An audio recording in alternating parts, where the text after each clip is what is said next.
है, इसको जो आप इमरजेंसी की बात कह रहे हैं, मैं कह रहा हूं कि आपने मीडिया का जिक्र किया। ठीक है, हम भी एक मीडिया है, हमारे ऊपर आरएसएस का कोई दबाव नहीं है, हमारे ऊपर भाजपा का कोई दबाव नहीं है, औकात नहीं है उनको हमें खरीदने की, हम बिकने वाले नहीं है। एक, लेकिन आप कहें कि ठीक है हम बहुत प्रभावी नहीं है, जो प्रभावी मीडिया है, जो मिनिस्ट्री मीडिया है, वो पूरी तरह से बिक गई है। मेरा यह कहना है कि मीडिया को क्यों गाली दे रहे हैं आप में कोई पात्रता नहीं है। आप ये कह रहे हैं कि सारे विश्वविद्यालय में घोषित रूप से अब संघ के लोग रहेंगे।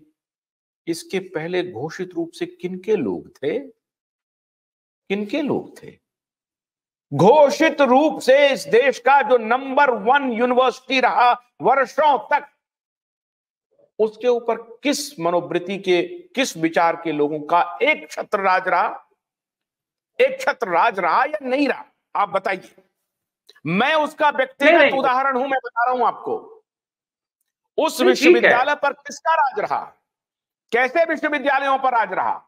कोई आदमी आता है तो एक प्रक्रिया के तहत लाइक डिसलाइक के आधार पर एक संगठन से उनका हो सकता है अनुराग हो, द्वेष हो, अलग विषय है, वो ठीक है, अपने लोगों को इंपोज करते हैं। आप भी कर रहे थे, आप भी लगातार अपने इसका इस्तेमाल कर। अमित शाह तो यही कह रहे हैं कि हमारे खिलाफ आपने फर्जी केस लगाया, सुप्रीम कोर्ट से हमको राहत मिल गई, उसके बाद भी आप अमित शाह को तड़ीपार कहते हैं कि नहीं कहते हैं? बताइए, कहते हैं या नहीं कहते हैं अमित शाह को तड़ीपार?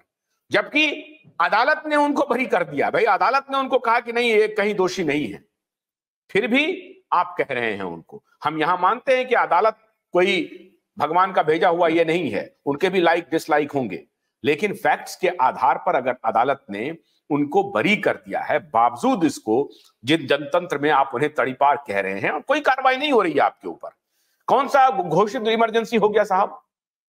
अब आप चुनाव जीत नहीं पा रहे हैं, चुनाव जीत नहीं पा रहे हैं, आप एक बेजा नैरेटिव इस्तेमाल कर रहे हैं। उस नैरेटिव में जनता आपकी तरफ आकर्षित नहीं हो रही, आप कह रहे हैं कि चुनाव नहीं होने वाला है। आशुतोष भाई, ऐसा है कि कांग्रेस के समानांतर बीजेपी के समानांतर कांग्रेस परफॉर्मेंस नहीं कर रही है। आपका ये सवाल है तो इसलिए आप जो है बीजेपी को गाली बक रहे हैं। नहीं, ऐसी बात नहीं है। ये बात सत्य है कि भ्रष्टाचार में कांग्रेस भी उतनी ही तल्लीन रही है, सारे के सारे कुकर्म कांग्रेस भी कर चुकी है।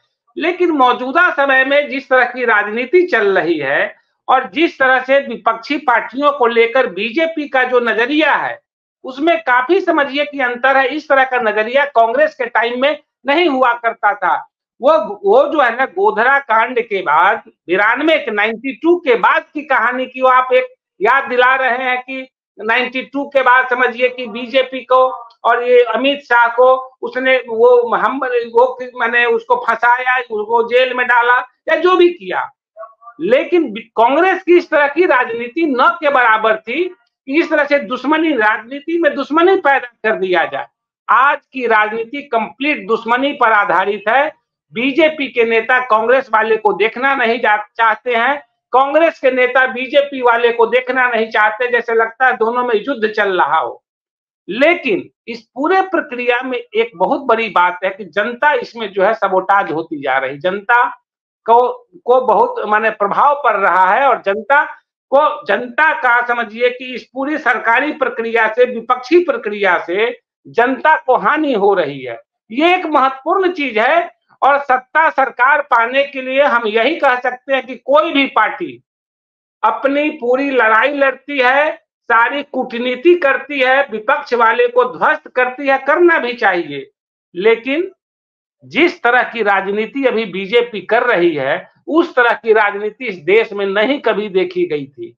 और जो आप एजेंसी की बात बोल रहे हैं, तो ये गवाह है, देश भी 75 साल की आजादी भी गवाह है कि अभी जो है ना, बीजेपी के साथ जो नेता जुड़े हुए हैं उन पर अगर मान लीजिए भ्रष्टाचार के आरोप है, उसकी कार्रवाई उस पर क्यों नहीं हो रही है? आप जो सवाल उठा रहे हैं या जो परिस्थितिजन्य सवाल आपने किया कि कांग्रेस को अपनी लड़ाई खुद मजबूती के साथ लड़नी चाहिए, आपका ये कहना है, तो लड़ रही है। उसके पास जो भी संगठन है, जो भी शक्ति है, और उसने जो पाप किया हुआ है, पाप का फल उसको मिल रहा है। लेकिन चूंकि राजनीतिक पार्टी है, तो राजनीतिक पार्टी होने के नाते अपनी लड़ाई तो लड़ेगी वो। मैं ये नहीं कह रहा कि कांग्रेस पाक साफ है, कांग्रेस ने बहुत सारा कुकर्म किया हुआ है, इतिहास के पन्नों में उसके कुकर्म, उसने गरीबी हटाओ के नाम पर ही जितना ही कुकर्म किया हुआ है, वो तो बाकी की बात छोड़ दीजिए। और बहुत सारी चीजों के हम लोग उसके गवाह हैं। आज कांग्रेस के जो नेता लोग जो है, मठाधीश लोग सफेद कुर्ता पायजामा पहन के ऑफिस में बैठे रहते हैं, जिनका जनता से कोई सरोकार नहीं है।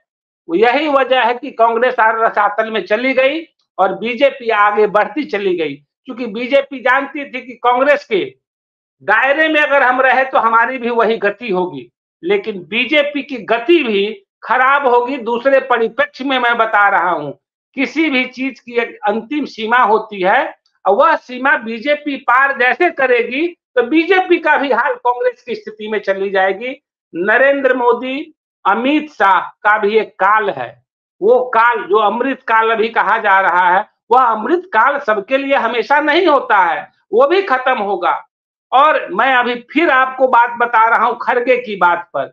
खड़गे जो बात कह रहे हैं वो सही कह रहे हैं। अब ये बात अलग है कि खड़गे भी वो कर्मकांड कर चुके हैं, खड़गे की क्या स्थिति है, कांग्रेस की क्या स्थिति है, ये एक अलग बात है। लेकिन देश बहुत नाजुक स्थिति में है और इस बार 2024 के चुनाव में अगर बीजेपी पुनः सत्ता में आती है तो समझिए कि आगे की राजनीति क्या होगी मैं नहीं जानता, लेकिन एक चीज ये है कि विपक्ष साफ हो जाएगा एकदम।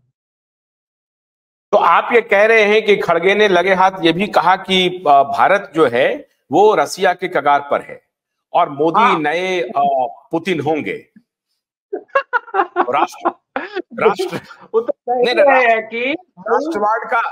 राष्ट्रवाद का ऐसा बुखार होगा कि मोदी डिक्लेयर कर देंगे कि जब तक वो है जिंदा है तब तक वही प्रधानमंत्री है, विपक्ष उनकी पार्टी में कोई विरोध करने वाला नहीं है।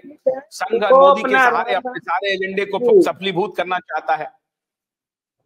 ग्लासनोस्ट पेरेस्ट्रोइका मिखाइल गोर्बाचेव ने लागू किया, सोवियत रूस का समझिए कि विखंडन हो गया। अब इसमें सबसे बड़ी बात है, सोवियत रूस का विखंडन 90 के दशक में हुआ, वो कहानी को छोड़ दीजिए वहीं पर, वो उसके बहुत सारे और तर्क थे, बहुत सारे कारण थे, लेकिन एक उसमें पेरेस्ट्रोइका और ग्लासनोस्ट की बात आती है। सबसे बड़ी वो एक तरह से उनका ओपन करना था इकोनॉमी को। चलिए, यहाँ पर सबसे बड़ी बात है जो आपने मूल सवाल किया कि 2024 के लोकसभा चुनाव के बाद क्या होगा, और इस तरह का रुदाली अगर कांग्रेस रो रही है तो क्यों रो रही है। कांग्रेस का संगठन डिसमेंटल हो चुका है, खत्म हो चुका है। यहां तक स्थिति ये है कि कई राज्यों में कांग्रेस है ही नहीं। उत्तर प्रदेश में अगर उसको 10-12 सीट अगर वो दे भी रहा है समाजवादी पार्टी, इसकी क्या गारंटी है कि 10-12 सीट भी वो जीत पाएगी या नहीं जीत पाएगी, मैं नहीं जानता। लेकिन चूंकि एक लोकतांत्रिक पार्टी होने के नाते, एक देश की बड़ी पार्टी होने के नाते वो चुनाव लड़ती है और चुनाव में उसके कुछ प्रतिशत वोट आते हैं। मजे की बात ये है कि 22 करोड़ वोट 2019 में 24 करोड़ वोट इनको मिले थे। क्या नाम है, 32 करोड़ शायद इनको बीजेपी को, और उस खराब स्थिति में भी 12 करोड़ वोट जो है इनको मिला था। क्या नाम है, कांग्रेस को। तो आप समझ जाइए कांग्रेस का वोट बैंक अभी है बचा हुआ। ऐसे नहीं, 2019 के चुनाव में 12-12.5 करोड़ वोट कांग्रेस को मिला था। अब सीटें जो भी हो एक अलग मुद्दा है। तो ऐसी परिस्थिति अभी नहीं है कि कांग्रेस बिल्कुल खत्म हो गई, लेकिन 2024 जो वर्तमान चुनाव होने हैं उस चुनाव में अगर बीजेपी पुनः ताकत के साथ उभरती है, सत्ता पर काबिज होती है, तो कांग्रेस का जो भी पूंजी बचा हुआ है वो खत्म हो जाएगा, विपक्षी कई पार्टियां खत्म हो जाएगी। तो फिर चुनाव कैसे होगा, किसके समानांतर चुनाव करने की बात आएगी, सवाल तो यही है ना। भोलानाथ का ब्रश कटर एक बैटरी से चलने वाली मशीन है जिसका चार्जिंग समय 3.5 घंटे है। इसे हम 6 से 8 घंटे बिना रुके चला सकते हैं। एक बार चार्ज करने पर ये 16,000 स्क्वायर फीट गेहूं, चावल, बजरा, जोबर के खेत काट सकता है, जबकि इसी कार्य को पेट्रोल ब्रश कटर 1000 रुपए पेट्रोल का खर्चा करता है।